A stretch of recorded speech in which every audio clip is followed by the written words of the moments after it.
The African savanna at first light is not a quiet place. It only sounds that way. Beneath the surface of the red-brown soil, beetles are working. Somewhere in the long grass, a serval is watching something move. And on a termite mound 50 meters from the waterhole, a bird the size of a starling has been awake since before the sun cleared the horizon, reading the landscape with the particular attention of an animal that depends, for its survival, on knowing exactly where the largest land mammal on Earth is going to be this morning. This is a red-billed oxpecker, Buphagus erythrorhynchus.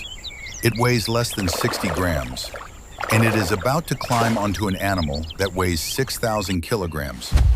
The elephant arrives at the waterhole slowly, the way elephants arrive everywhere, with a weight and deliberateness that makes the ground register each step. She is an adult female, approximately 40 years old, and she carries the particular dignity of an animal that has survived long enough to have seen most of what the savanna can produce. Her hide is the color of old iron, deeply wrinkled along the flanks, loose and pendulous at the joints. The wrinkles are not incidental.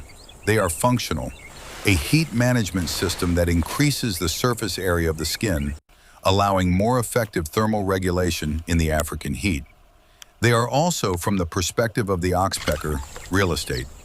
The hide of an African elephant is a specific kind of landscape. Viewed up close, from an inch or two away, it is extraordinary. The deep, vertical channels of the wrinkles, the irregular plateaus of flatter skin between them, the sparse, coarse hairs that grow from the surface at irregular intervals. And in every warm, sheltered fold, in every crease where the skin doubles over itself at the knee, the elbow, the ear, the base of the tail, there are ticks. Amblyomma hybrium, Rhipicephalus appendiculatus, two species among the most medically significant tick species in sub-Saharan Africa, capable of transmitting theileriosis, corridor disease, heart water. Each one has embedded its hypostome, its barbed feeding tube, into the elephant's skin and is drawing blood. An adult elephant carries a tick load that would be catastrophic for a smaller animal. The sheer volume of blood means the individual loss is manageable, but the disease risk is not theoretical. The oxpecker lands on the elephant's back with the confidence of a bird that has done this 10,000 times. Its claws, curved, sharp, built for exactly this surface, find purchase immediately on the coarse, wrinkled hide. The stiff, central tail feathers press against the skin, acting as a brace, the same functional strategy a woodpecker uses against a tree trunk. The bird is stable. It begins to work. The bill of a red-billed oxpecker is not a blunt instrument. It is laterally compressed, flattened from side to side, with a strong, sharp tip designed to work between surfaces rather than through them. The technique is scissoring. The bill opens, slides beneath a tick, closes against the skin surface, and pulls. In the hands of a more fragile instrument, this would tear skin. In the hands of the oxpecker, which has been refining this technique across thousands of encounters, it extracts the tick cleanly, hypostome and all, in a single fluid motion. The bird swallows, moves immediately to the next site, swallows, moves. From a distance, this looks like a small bird sitting on a large animal. Up close, it is a systematic operation.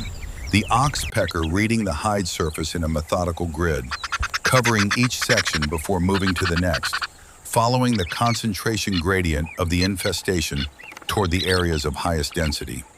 The ear folds, the eye socket margin, the crease behind the front leg, the soft skin of the inner ear where ticks embed with particular preference for the warm, thin tissue.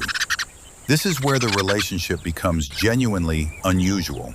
The oxpecker does not stay on the flat, accessible surfaces. It goes into the difficult places, the deep folds behind the ear, the area around the eye, the corner of the mouth. These are areas the elephant cannot address through any self-directed behavior. The ear, it can fold. The eye, it can blink.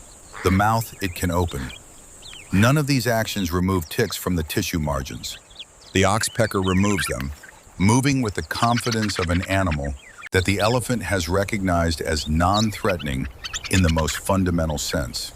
The elephant does not move when the oxpecker works around its eye. This is worth pausing on. An eye is the most protected structure on an animal's body. The blink reflex is one of the fastest involuntary responses in mammalian physiology, triggering at the slightest detected movement or pressure in the visual field. The elephant overrides this reflex. It allows the bird to work within a centimetre of the eyeball because at some level of processing that does not require conscious decision, it has learned that this particular stimulus is acceptable.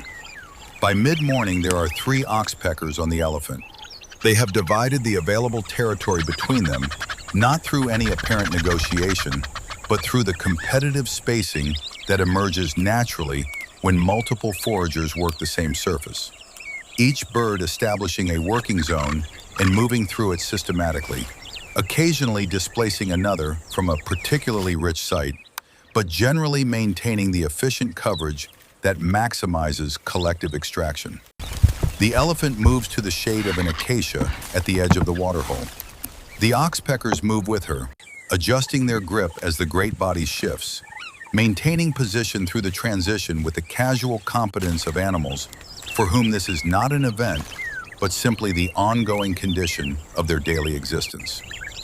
The bird that was working the left ear base repositions to the right side as the elephant turns. The one at the tail base hops forward along the spine. The third continues working the shoulder region without interruption. This is not a temporary arrangement. It is not an unusual encounter.